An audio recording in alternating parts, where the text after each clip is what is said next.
Slicer are visual filters, ये एक तरीके का विजुअल फिल्टर्स है। Using slicer you can filter your data और पिवट टेबल और pivot chart by clicking on type of data you want. अब देखो नीचे की लाइन जो है ये बहुत इंपॉर्टेंट है, ये इंटरव्यू में पूछेगी आपको कि one slicer can be connected with multiple pivot tables, it is useful in creating interactive dashboard and reports. ये क्या बोल रहा है कि one slicer can be connected with multiple pivots. Okay, मतलब जो अभी अपन ने स्लाइसर बनाया है ये, तो अभी तो हमारे कितने पिवट के साथ कनेक्टेड है ये? कितने पिवट के साथ कनेक्टेड है ये? सिर्फ एक ही पिवट के साथ है ना। अब मैं चाहता हूँ कि ये पिवट सभी पिवट टेबल के साथ कनेक्ट हो जाए, तो मुझे क्या करना पड़ेगा, इस स्लाइसर पे जाके राइट क्लिक करना पड़ेगा और यहाँ पे एक रिपोर्ट कनेक्शन का ऑप्शन दिख रहा है आपको। देखो मैं स्लाइसर पे राइट क्लिक किया और रिपोर्ट कनेक्शन में गया, तो ये बता रहा है कि आपके पास शीट 1 के अंदर इतने पिवट है। अभी हम शीट 1 में है ना, शीट 1 के अंदर देखो पिवट 11, 12, 13, 14 है ये, बट आपका कनेक्टेड किसके साथ है ये स्लाइसर? सिर्फ और सिर्फ 10। तो मैं अभी क्या करूंगा, सबके साथ इसको क्या करूंगा, कनेक्ट करूंगा और इसको ओके करूंगा। ओके, तो अब देखना जैसे ही मैंने लेट सपोज किया तो देखो सब चेंज हो रहे हैं क्या? सब चेंज हो रहे हैं,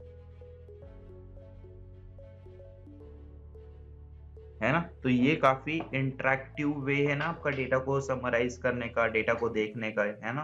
आप इजीली देख सकते हो कि कौन से कलर का कितना सेल हो रहा है, और आप मल्टीपल स्लाइसर्स भी ऐड कर सकते हो आपकी रिपोर्ट में। जैसा मैं और एक स्लाइसर ऐड कर रहा हूँ, लेट सपोज राइट क्लिक किया, एनालाइज में गया, इंसर्ट में गया, और अभी मैं देखना चाहता हूँ on basis of let suppose processor के बेसिस पे, तो मैंने प्रोसेसर को भी यहाँ पे ले लिया। ओके, ये मेरे पास ये प्रोसेसर्स है।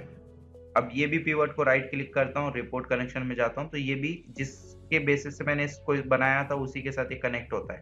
तो अभी मैं इसको भी सबके साथ कनेक्ट कर देता हूँ, सब पिवट के साथ। अब देखो, अब यहाँ पे इंटरेस्टिंग चीज है।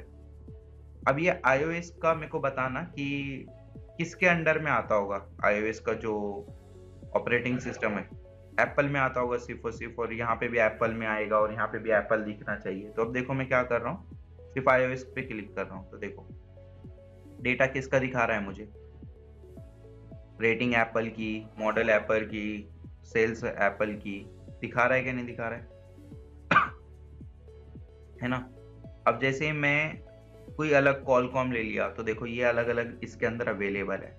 और अब मुझे लेट सपोज एक काम करते हैं, जैसा फॉर एग्जांपल मैं iOS पे गया और iOS पे ये सारा डेटा है, मुझे सिर्फ iOS का ब्लैक कलर का सेल देखना है, तो देखो मैं सिर्फ ब्लैक पे क्लिक किया, तो ये डेटा अगेन सॉर्ट हो गया किसके बेसिस पे, ब्लैक कलर पे।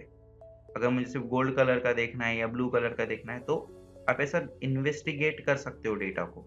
जैसा कि आपको देखना है कि अच्छा मेरे पास मुझे देखना है कि ब्लैक कलर में iOS में कितनी सेल हुई, तो मैंने ब्लैक कलर को सेलेक्ट किया और iOS को सेलेक्ट किया, तो देखो मुझे ब्लैक कलर में iOS ऑपरेटिंग सिस्टम की कितने सेल हुई आपको पता चल गया, राइट। आपको पता करना है लेट सपोज ब्लू कलर में कोई वाटर वाला, इसमें कितनी सेल हुई, तो आपने देखा कि ये वाटर कलर की इसमें इतनी सेल हुई।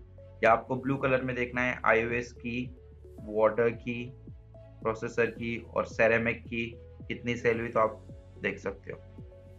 इजीली डाइजेस्ट कर रहे हो कि नहीं, मतलब डाइव इन कर रहे हो कि नहीं कर रहे हो डेटा के अंदर, यस और नो, है ना।